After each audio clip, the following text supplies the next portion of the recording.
Commander Alien Vare stared at the blue-green sphere on the view screen, her expression a careful neutral that betrayed none of the frustration bubbling beneath her professional demeanor.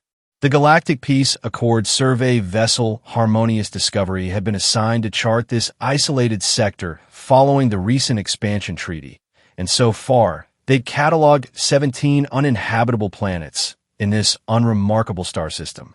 XJ-17, run the environmental analysis again, she ordered, her four-fingered hand tapping against the command console. I want confirmation before we log it. The ship's artificial intelligence hummed pleasantly.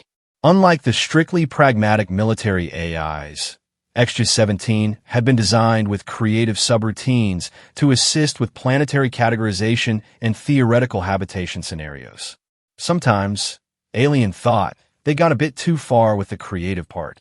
With delightful thoroughness, Commander XJ-17 chirped, initiating third comprehensive scan of planetary designation Sol 3.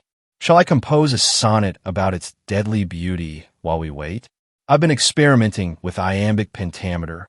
That won't be necessary. Alien cut in firmly. Behind her, Dr. Palix nervously adjusted his breathing apparatus. The Ventari biologist's respiratory system was notoriously sensitive. He nearly collapsed during their survey of the gas giant 2 planets over. The preliminary readings are concerning, he wheezed.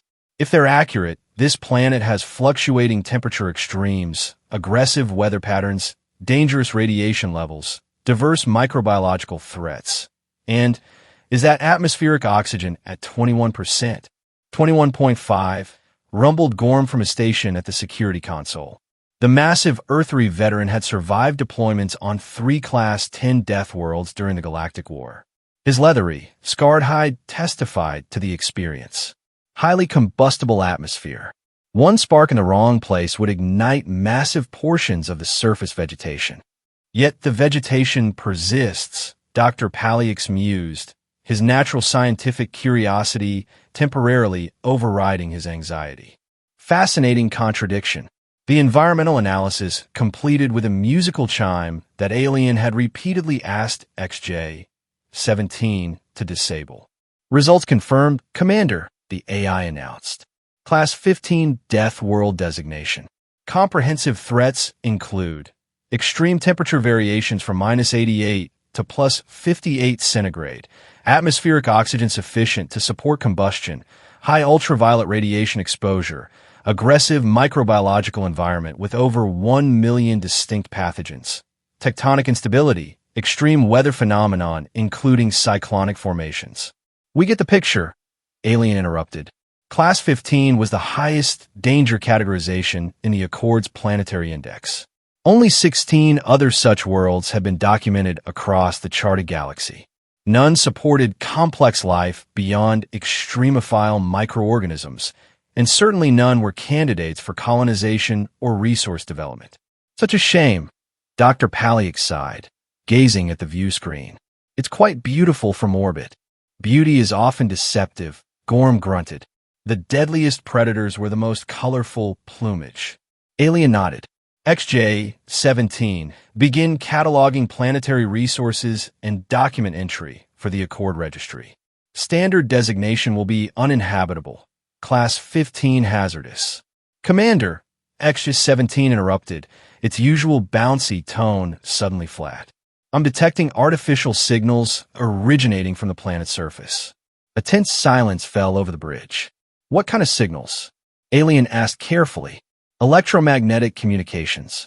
Thousands of different frequencies. Radio waves, microwave transmissions, complex data packets. And Commander, there appear to be artificial satellites in orbit. My scans indicate over 2,000 such objects. Alien felt her cranial ridges tighten in disbelief. That's impossible. Nothing could evolve to survive such conditions.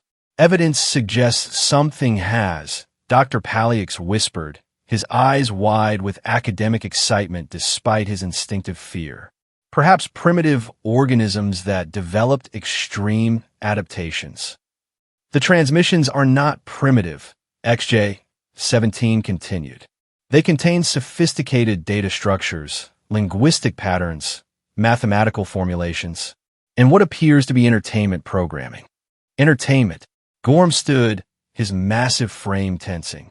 You're suggesting sentient life. Indisputably sentient. XJ-17 confirmed. And technologically advanced. I've detected energy signatures consistent with nuclear power generation, global infrastructure networks, and, yes, artificial modifications to the environment that suggest terraforming. They're terraforming a Class 15 Deathworld? Dr. Paliax's voice rose to a squeak. To what? A Class 14. Aliens training took over. Transmit first contact protocols on standard frequencies. XJ-17. Analyze their communications and begin developing a translation matrix. We'll establish a high orbit and wait for... Commander! XJ-17 interrupted again. We're being scanned. Multiple radar systems have locked onto our position. A new tension gripped the bridge. First contact scenarios were delicate enough with known species. An unknown civilization on an unsurvivable planet was completely outside protocol. That was fast, Gorm muttered, his hand drifting toward the weapons console. Stand down, Alien ordered. Defensive posture only. XJ-17, any response to our transmission? 17 different responses, Commander. From different locations on the planet's surface. They're transmitting in... Wait, they're using standard galactic common. For the first time in her 15-year career, Commander Alienware was genuinely surprised. That's not possible. Display communication.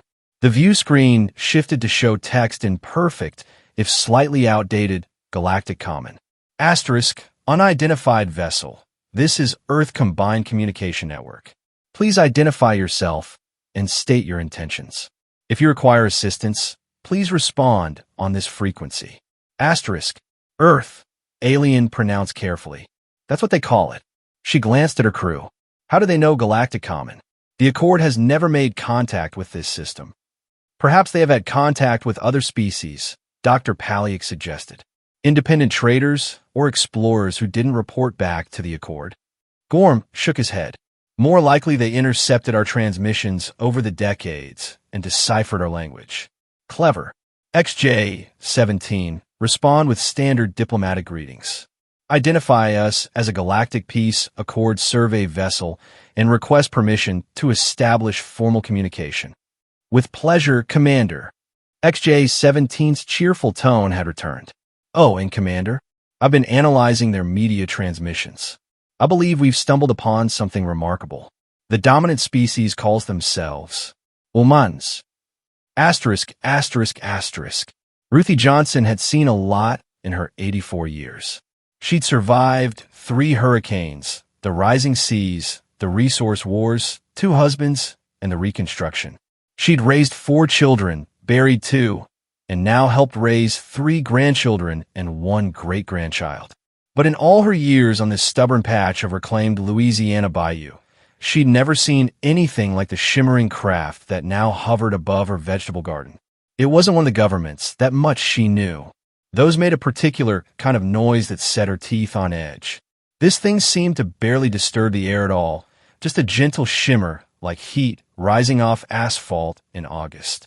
She set down her watering can and adjusted her wide-brimmed hat to better shield her eyes from the morning sun. The acid rain from last night had been particularly bad, and she'd wanted to flush the soil before the day got too hot. Now it seemed the day had other plans. Well, she said to no one in particular, I suppose y'all better come out and introduce yourselves proper. As if responding to her invitation, a portion of the craft's underside dissolved into a ramp of light. 4 figures descended, though figures was a generous term for the assortment of shapes that emerged.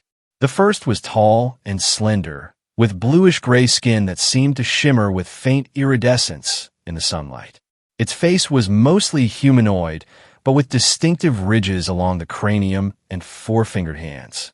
Behind it stumbled a smaller, spindly creature with an odd breathing apparatus covering what might generously be called a face, though it seemed to consist mostly of eyes, 6 of them, all blinking rapidly and independently. The third figure required no imagination to classify as alien. At least 7 feet tall and built like a tank. Its leathery hide was a patchwork of scars, and its face resembled nothing so much as a prehistoric turtle with tusks. It moved with careful deliberation, as if worried the ground might break beneath its considerable weight. The fourth wasn't immediately visible until Ruthie adjusted her gaze downward. A hovering, metallic orb about the size of a basketball floated alongside the others, occasionally emitting soft pulses of light.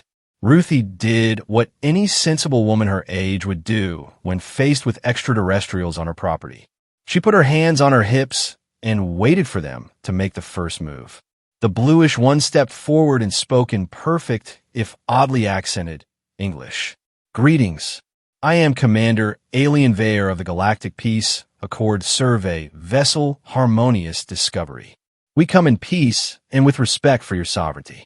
Ruthie nodded, taking in stride. "Well, that's just fine. I'm Ruth Johnson, but everyone calls me Ruthie. You folks picked a bad day to visit. Acid rain last night has my tomatoes looking pitiful. Would you care for some lemonade? It's fresh squeezed." The six-eyed creature made a strange, wheezing sound and collapsed to its knees. The turtle-like giant immediately moved to support it, while the floating orb emitted rapid pulses of light. "Dr. Palix is simply overwhelmed by your planet's atmosphere," Commander Alien explained hastily. "Our environmental suits are providing minimal protection from the remarkable conditions here." "Atmosphere," Ruthie chuckled. "Honey, this is Louisiana in June. Wait till August if you want to see remarkable conditions." She eyed the struggling creature sympathetically. "Poor thing looks like my late husband Harold when the pollen count got high. Bring him up to the porch. We've got air conditioning." As they helped Dr. Palix up the worn wooden steps of Ruthie's farmhouse, the hovering orb suddenly emitted a high-pitched series of tones. "XJ-17 has detected an approaching life form," Commander Alien translated, suddenly alert. "Possibly dangerous." The turtle man, Gorm, Ruthie would later learn, immediately took a defensive stance, producing a small device that hummed with ominous energy. "Oh, put that away," Ruthie waved dismissively. "It's just Mr. Whiskers coming to investigate. He's harmless unless you're a field mouse." Around the corner of the house sauntered a large orange tabby cat, its tail held high with curiosity. Upon seeing the aliens, it paused, assessed them with typical feline judgment, then proceeded directly to the turtle man and began rubbing against his armored leg. The reaction was immediate and unexpected. Gorm, veteran of 3 Deathworld campaigns and decorated combat specialist, let out a startled bellow and scrambled backward, nearly toppling off the porch. "What manner of creature is this?" he demanded, his voice a mix of panic and indignation. "It's attempting to mark me with scent glands." Ruthie stared in disbelief, then burst into laughter. "That's a cat, mister. Just a regular house cat. Are you telling me you can travel between stars, but you're scared of tabby?" Mr. Whiskers, undeterred by the commotion, simply switched targets and jumped onto Dr. Palix's lap, where he began to purr loudly. The already stressed biologist went completely rigid, all 6 eyes focused on the contentedly kneading feline. Fascinating, he wheezed through his breathing apparatus. "A predator species that has formed a symbiotic relationship with humans?" "Something like that," Ruthie smiled, pouring lemonade into mismatched glasses. "He kills mice, I feed him tuna. Now, why don't y'all tell me what brings the galaxy to my doorstep? I imagine it wasn't to meet Mr. Whiskers, though he does think he's the center of the universe." Commander Alien accepted the glass cautiously, her 4-fingered hand wrapping awkwardly around it. "We are survey specialists, cataloging planets for the Galactic Peace Accord. Your world, Earth, has been designated as a Class 15 Death World. We did not expect to find intelligent life here, much less an advanced civilization." "Death World?" Ruthie raised an eyebrow. "Well, I suppose that's not far off. We've done our share of damage over the centuries." She took a long sip of lemonade. "But we're still here. Stubborn that way, humans." The floating orb, XJ-17, bobbed excitedly. "The readings are extraordinary. This liquid contains citric acid at levels that would corrode Zarelian esophageal tissue, yet the human consumes it with apparent pleasure. Alien set her untouched glass down. What XJ-17 means is that we're surprised by your adaptability. Every environmental factor on this planet exceeds survivable parameters for known sentient species. Really, Ruthie seemed genuinely surprised. It's just home to us. You live in an oxygen-rich atmosphere that could combust at any moment, Gorm rumbled, having finally composed himself, though he kept a wary eye on Mr. Whiskers. Your sun bombards the surface with cancer-causing radiation. Your weather systems generate tornadic winds and electrical discharges. Your tectonic plates shift and cause catastrophic geological events. Your microbiome contains millions of potentially lethal pathogens. And, he added with particular emphasis, you appear to cohabitate with natural predators. Mr. Whiskers yawned, displaying needle-sharp teeth, which caused Dr. Palix to emit a small whimper. When you put it that way, it does sound dramatic, Ruthie acknowledged. But it's not so bad once you get used to it. The tornadoes mostly stay in Tornado Alley. We've got sunscreen for the radiation, and as for Mr. Whiskers here, well, he's more likely to kill you with cuteness than those teeth. As if to punctuate her point, a mosquito landed on Alien's arm. Before she could react, Ruthie casually reached over and swatted it, leaving a small smear of insect remains and a tiny droplet of blood. These little vampires, though, Ruthie continued, wiping her hand on her apron, they're the real menace. Dr. Palix stared at the mosquito remains with scientific horror. Did that arthropod just extract your bodily fluid? Is it a common parasite? Are you infected? His breathing became more labored. Infected? Honey, that's just a mosquito. They've been drinking our blood since before we walked upright. Got all kinds of diseases over the centuries, malaria, West Nile, Zika, but we've adapted. Half my immune system is probably devoted to mosquito nonsense. While the aliens absorbed this casual revelation with various degrees of horror, a rumbling sound approached from the dirt road leading to Ruthie's farm. A moment later, an ancient pickup truck came into view, bearing 3 men in well-worn hunting clothes. That'll be the Du Bois brothers, Ruthie explained. They hunt in the wetlands and sell to the New Orleans restaurants. She cupped her hands around her mouth. Hey boys, we've got company from space. The truck skidded to a halt in a cloud of dust, and 3 bearded men emerged, carrying shotguns and wearing expressions of cautious curiosity rather than alarm. Aliens, huh? The oldest brother remarked, squinting at the group on the porch. Guess that explains the fancy ship. Y'all here peacefully, or do we need to get impolite? Peacefully, Commander Alien assured him quickly, eyeing the primitive but clearly lethal weapons. We are simply surveying. Well, all right, then. The man nodded, apparently satisfied. Ruthie, we brought you some of yesterday's catch. Fresh catfish and a couple nice ducks. He approached and handed Ruthie a wrapped package that was visibly dripping blood. Dr. Palix made a strangled sound. You hunt indigenous wildlife for consumption? Alien asked carefully. Sure do, the second brother answered, grinning to reveal several missing teeth. Best eating in the galaxy, I bet. You folks want to stay for dinner? Ruthie makes duck gumbo that'll change your life. Gorm's eyes narrowed. You consume the flesh of other species? Among other things, Ruthie chuckled. Wait till they hear about Cajun cooking, boys. I thought the blue one was going to faint when I mentioned lemonade. Speaking of which, the youngest brother took a long drink from Ruthie's pitcher, then added, There's a government convoy headed this way. Satellites must have spotted your ship. Might be here within the hour. Alien straightened. We should establish official diplomatic contact with your governmental authorities. Oh, you'll get plenty of that, Ruthie sighed. But fair warning, they're going to be a lot less fun than us country folk. Bureaucrats are the same everywhere, I expect, even among the stars.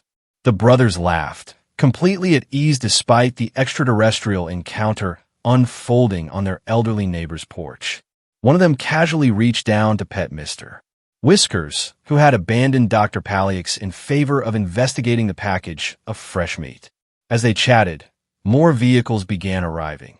Neighbors who'd spotted the ship or heard the news through the community's informal but efficient information network. Soon, Ruthie's front yard hosted a gathering of about 20 humans of various ages, all treating the aliens with a mix of curiosity, amusement, and casual hospitality rather than fear. Children pointed and asked blunt questions. Teenagers tried to show XJ-17 something called TikTok on their communication devices, which seemed to cause the AI considerable distress and excitement simultaneously. An elderly man offered Gorm a substance called moonshine from a jar, which the security officer prudently declined. Through it all, Commander Alien observed with growing confusion. These humans were living, thriving, even in conditions that should have been lethal. More puzzling still was their complete lack of concern about those conditions. They spoke casually of hurricane season and tornado warnings as one might discuss mild inconveniences rather than catastrophic threats to survival. "I don't understand," she finally admitted to Ruthie as they watched a group of children teaching XJ-17 to play something called Duck, Duck, Goose in the yard. "How do you survive here?" Ruthie smiled, the Louisiana sun highlighting the deep lines of experience on her face. "Same way we survive anything, Commander. We adapt. We help each other. We build things better when they break. And most importantly," she added with a wink, "we don't waste too much time worrying about what might kill us, or we'd never get around to living." For the first time in her carefully structured career, Commander Alien Vare wondered if the Galactic Peace Accord's classification system might need revision. Asterisk, asterisk, asterisk.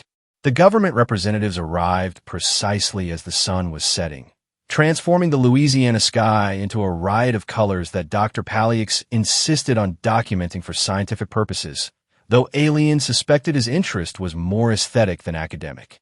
Something about this deadly planet seemed to inspire such contradictions. 3 sleek black vehicles disgorged a collection of stern-faced officials and heavily armed security personnel who looked considerably less welcoming than the locals. The impromptu gathering quieted as a woman in a crisp suit approached, flanked by guards. "I'm Director Matthews, United Earth Defense Council," she announced without preamble. "While we appreciate Ms. Johnson's hospitality, this is now an official first contact scenario requiring proper protocols." Ruthie snorted. "Prope protocols." "Hello, Matthews. I change your diapers when your mama work night shifts. Don't come to my house putting on airs." The director's professional veneer cracked slightly. "Aunt Ruthie, this is a matter of planetary security. And these folks have been nothing but polite guests," Ruthie countered. "They've had 3 hours to invade, and the most threatening thing they've done is refuse my potato salad." Alien stepped forward. "Director Matthews, we come under the banner of the Galactic Peace Accord. We have no hostile intentions, merely scientific curiosity. Your planet is unique in our experience." "I'm aware," Matthews replied with a thin smile. "We've had limited contact with non-Accord species who informed us of our Deathworld status. It's a point of pride, actually. Now, we should continue this discussion at a secure facility." She was interrupted by a new arrival. A second spacecraft, considerably larger than the Harmonious Discovery, descended through the clouds with a rumbling that shook the ground. Unlike Alien's research vessel, this craft bristled with obvious weapons systems and bore the distinctive markings of Accord military command. "You expecting more visitors?" Matthews asked sharply. "No, alien replied, suddenly left." "That's the righteous intervention. A military vessel under command of General Serfax. And why would a military vessel be following your survey mission?" Matthews' tone cooled considerably. Before Alien could answer, the new vessel landed in Ruthie's cornfield, flattening a significant portion of the crop. A heavily armored ramp extended, and a dozen armed soldiers marched out in formation, followed by the imposing figure of General Serfax himself. Even among Xyrelians, Serfax cut an intimidating figure. Taller than Alien by a full head, with angular features and cranial ridges that had been surgically enhanced to Project Authority, he wore the elaborate uniform of an Accord military commander with numerous medals and commendations. His expression, as he surveyed the human gathering, could only be described as disdainful. "Commander Vare," he called, not bothering to approach. "What is the meaning of this unauthorized civilian contact?" Alien straightened to attention by reflex. "Sir, we discovered intelligent life on what was previously classified as an uninhabitable world. I was following First Contact Protocol Alpha 7 for unexpected civilizations, which specifically prohibits direct physical contact," Fairfax countered. "Yet I find you and your crew socializing with the natives without protective quarantine measures. Explain yourself." Before Alien could respond, Director Matthews stepped forward. "I'm the authorized representative of Earth's unified government. If you have concerns about protocol, address them to me." Fairfax barely glanced at her. "I do not recognize your authority, human. This planet falls under Accord jurisdiction as a newly discovered world. Its status as a Class 15 Deathworld makes it a biological hazard zone requiring immediate containment procedures." "Containment?" Ruthie echoed, moving to stand beside Matthews. "This is our home, mister. Been our home for thousands of years before your Accord was even thought of." "An evolutionary impossibility," Fairfax dismissed. "No sentient species could evolve in these conditions. The only logical conclusion is that you are either an engineered biological weapon or an invasive species that has adapted to conditions specifically to resist conventional containment measures." The humans murmured uneasily as Fairfax's soldiers spread out, weapons at the ready. "That's absurd," Matthews objected. "We originated on this planet. Our fossil record proves." "Your evidence is inadmissible," Fairfax cut her off. "Commander Vare, you and your crew will return to your vessel for immediate decontamination. These humans will be quarantined pending full biological evaluation and threat assessment." Alien felt a rare emotion rising within her. Anger. "Sir, with respect, these people have shown no hostility. They've offered nothing but cooperation and hospitality." "Your judgment has been compromised by exposure," Fairfax replied coldly. "Perhaps by biological agents designed to lower your threat assessment capabilities. Security team, escort the survey crew to their vessel. Containment team, begin establishing a perimeter around this settlement." As the soldiers moved to comply, tension rippled through the gathered humans. The Dubois brothers shifted their shotguns, not raising them, but clearly preparing for the possibility. Several others moved protectively toward the children. "This ain't right," the eldest Dubois brother said quietly. "We ain't some science experiment for you to lock up." "Your cooperation is not requested," Fairfax informed him. "It is required." Alien had served the Accord faithfully for 15 years. She had followed regulations, respected the chain of command, and believed in the principles of peace and cooperation that the Accord supposedly represented. But watching Fairfax's casual dismissal of an entire civilization based solely on predetermined classifications struck at something fundamental in her understanding of those principles. "Sir," she tried again, "the Accord Charter specifically protects the rights of all sentient species to self-determination. These humans are an anomaly that threatens the established galactic order," Fairfax finished for her. "A species that can survive Class 15 conditions could potentially colonize any world, outcompeting established civilizations. They represent an existential threat to the balance we have achieved." "So that's what this is about," Matthews said quietly. "Not protection. Fear." Fairfax didn't deny it. "Containment teams begin with this settlement. All humans will be processed for biological assessment." "Processed." Ruthie stepped forward, her 84 years of stubborn survival evident in every line of her body. "Young man, I've lived through worse storms than you. This is my home, and you won't be processing anyone from it." Mr. Whiskers, perhaps sensing the tension, chose that moment to emerge from the house and rub against Ruthie's ankles. The simple domestic action seemed to enrage Fairfax further. "You see," he gestured wildly, "they live alongside predators. They consume acids for pleasure. Their atmosphere would cause spontaneous combustion on 17 different Accord worlds. They're walking biological weapons." A small floating device detached from Surfax's armor and began scanning the area. It paused at Ruthie, then emitted a series of alarming beeps. As suspected, Surfax announced triumphantly. This specimen contains over 7,000 microorganisms classified as lethal pathogens, carries genetic adaptations for environmental toxin resistance, and shows signs of radiation adaptation. A walking plague carrier by Accord standards. Hey, one of the Du Bois brothers objected. That's just Aunt Ruthie. Show some respect. Quarantine team, Surfax continued, ignoring the protest, secure the biological hazards for transport. 2 soldiers approached Ruthie with a containment device. As they reached for her, Mr. Whiskers, evidently disapproving of their intentions toward his human, leapt suddenly from the ground onto the nearest soldier's helmet. Chaos erupted. The soldier, unprepared for an attack from a small, furry predator, fired his weapon reflexively. The energy bolt missed Ruthie but struck the porch support beam, sending splinters flying. The humans reacted immediately. The Du Bois brothers raised their shotguns, the government security team drew their weapons, and several civilians dove for cover. In the confusion, Mr. Whiskers, having made his point, jumped from the soldier to the nearest available perch, which happened to be XJ-17's hovering form.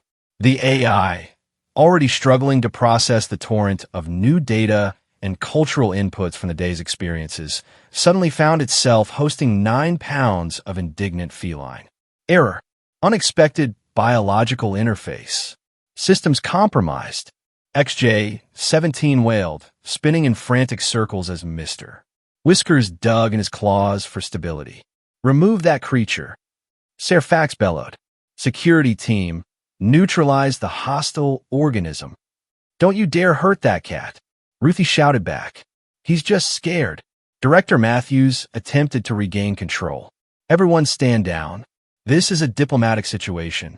Her words were cut short as Surfax drew his personal weapon, a much more substantial device than those carried by soldiers, and aimed it at the chaotic scene of Cat and AI. I will restore order, he declared.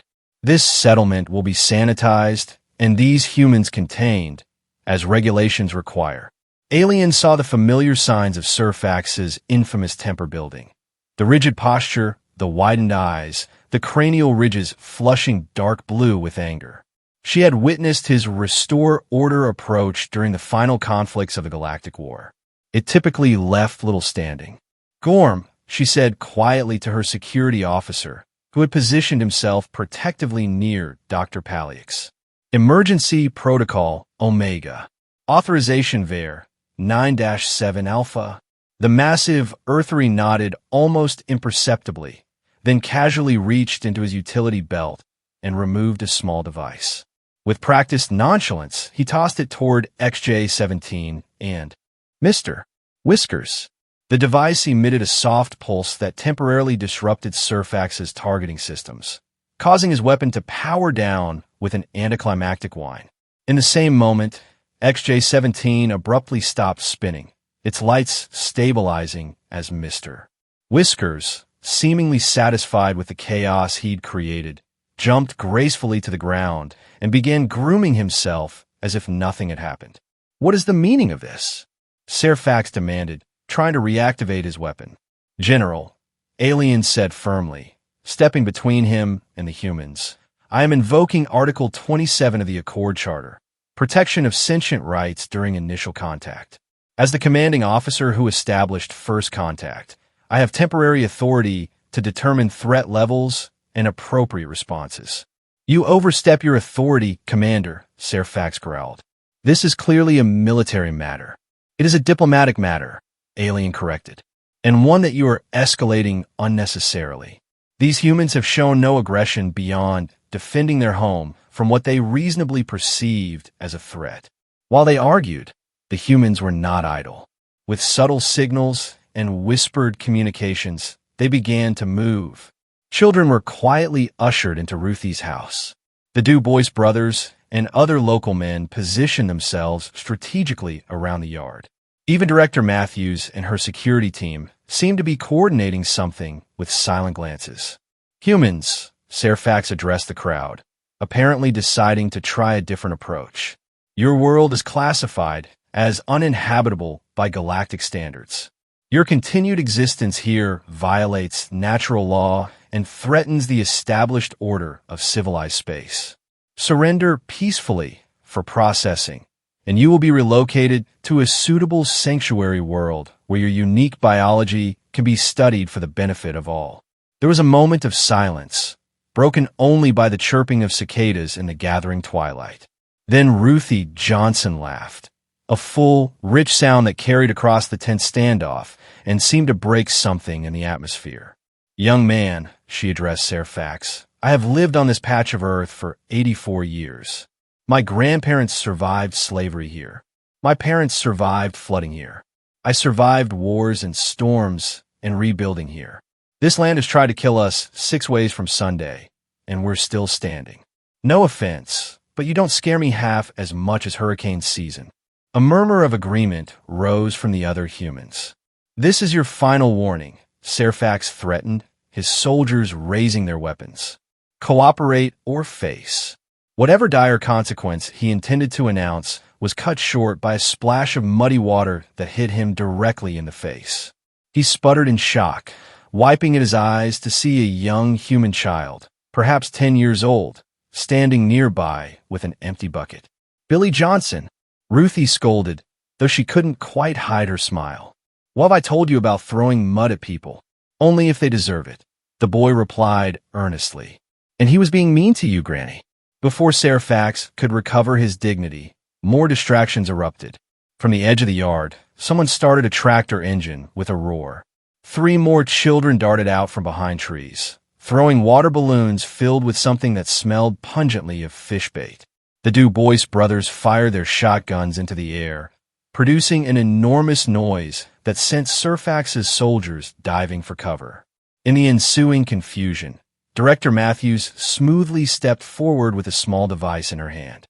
"General Fairfax, this communication has been broadcast live to 17 world governments and 3 independent extraterrestrial embassies we've previously established. Your actions here are being documented as a potential violation of sovereignty against a unified planetary government." Fairfax, still wiping mud from his face, looked thunderstruck. "Embassies? With whom?" "Species who found us just as surprising as you did," Matthews replied coolly. "But who chose cooperation over containment? They've been quite helpful in preparing us for eventual Accord contact. This was news to Alien as well." "You've had contact with non-Accord species?" "For decades," Matthews confirmed. "They've respected our wishes to develop independently before joining the wider galactic community. Some trade, some cultural exchange, but no interference. It's been mutually beneficial." As they spoke, the bizarre counterattack continued. The humans, evidently prepared for some kind of resistance, had organized themselves with remarkable efficiency. What had appeared to be a random gathering of rural neighbors revealed itself as something more cohesive. An elderly man drove his tractor in circles around the soldiers, not threatening them, but effectively preventing them from forming organized units. Children and teenagers darted between buildings, creating distractions with noisemakers, and more improvised water balloons. The Du Bois brothers and other adults maintained a loose perimeter, armed but not directly threatening, simply preventing the soldiers from advancing toward the house where the youngest humans had taken shelter. And through it all, Ruthie Johnson stood her ground on her porch, arms crossed.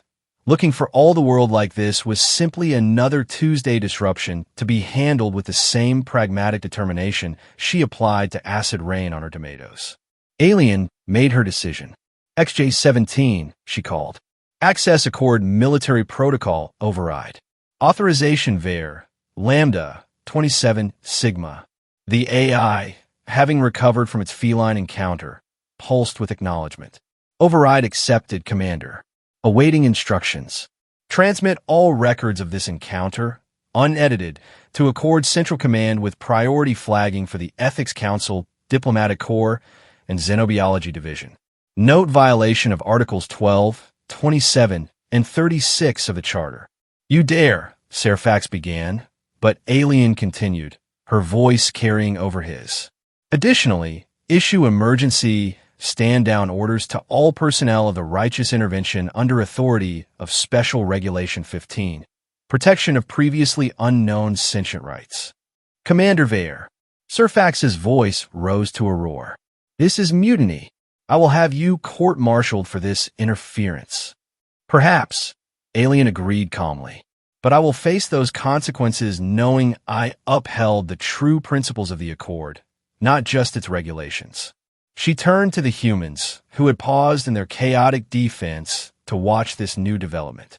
People of Earth, on behalf of the Galactic Peace Accord, I apologize for this misunderstanding. General Surfax's approach represents an outdated perspective that I believe will be corrected once our leadership reviews the full situation.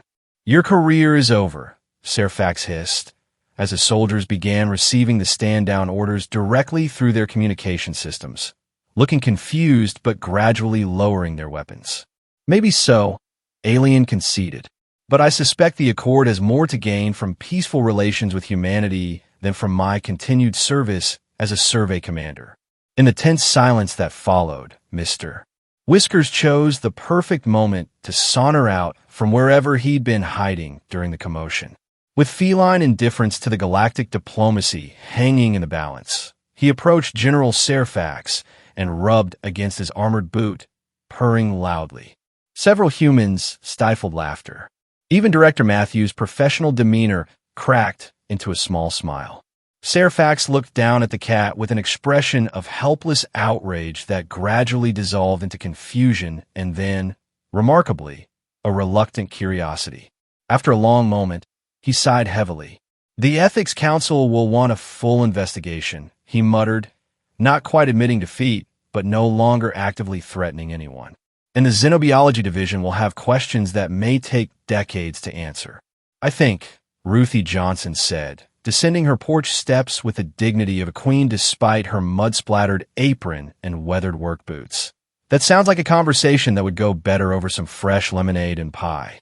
The night's getting cool, and I don't know about you space folks, but as humans do better with food in our bellies when sorting out differences. For a moment, it seemed Surfax might refuse this olive branch. Then, with formal stiffness that couldn't quite hide his bewilderment at how thoroughly his military operation had been disrupted by mud, cats, and an elderly human stubbornness, he nodded. I will. Consider your cultural offering while we await instructions from Accord Command. Ruthie nodded as if this was exactly the answer she'd expected. Billy, she called to her grandson, fetch another pitcher from the kitchen. Dr. Palliax, honey, I've got some filtered water if that acid lemonade is too much for your system. And someone help Gorm up the steps. Looks like he twisted something chasing after that cat. As the unlikely gathering reorganized itself from confrontation to cautious conversation, Alien found herself standing beside Director Matthews, watching the remarkable transition. Your grandmother is quite the diplomat, she observed. Matthews smiled. You have no idea. She mediated peace between 3 parishes during the water rights disputes after the rising seas. The president consults her on rural policy. Don't let the folksy manner fool you. She's as strategic as any military commander. I'm beginning to understand that underestimating humans is a significant error, Alien replied. One I hope the Accord will avoid going forward. Speaking of which, Matthews said, her tone becoming more official, we should discuss next steps. Earth has been preparing for wider galactic contact for some time, but we've been cautious about attracting attention from larger political entities like your Accord. Recognition of sovereignty. That looks mighty official, Ruthie commented, emerging from the house with 2 steaming mugs. She handed one to Alien. Try this. It's coffee with chicory, local specialty. Alien accepted the mug, having learned to trust Ruthie's judgment about which Earth substances would and wouldn't cause her significant distress. The dark liquid emanated an intense aroma that made her cranial ridges tingle. It smells potent, she observed cautiously. That's the point, Ruthie chuckled, settling into her rocking chair. Gets you through the long days. Alien took a tentative sip and found the flavor complex, bitter and rich, with undertones that reminded her oddly of certain ceremonial Xyrelian beverages. Different but not unpleasant. I think, she said after a moment, that the Accord has much to learn from Earth. And we've got plenty to learn from you folks, Ruthie acknowledged. Though I hope we get to keep some of our ways. Been surviving just fine on our own terms for quite a while. That's precisely what makes humanity remarkable, Alien replied.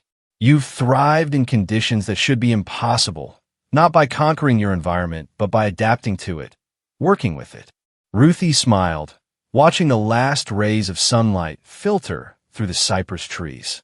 That's just life, honey. You play the hand you're dealt and make the best of it.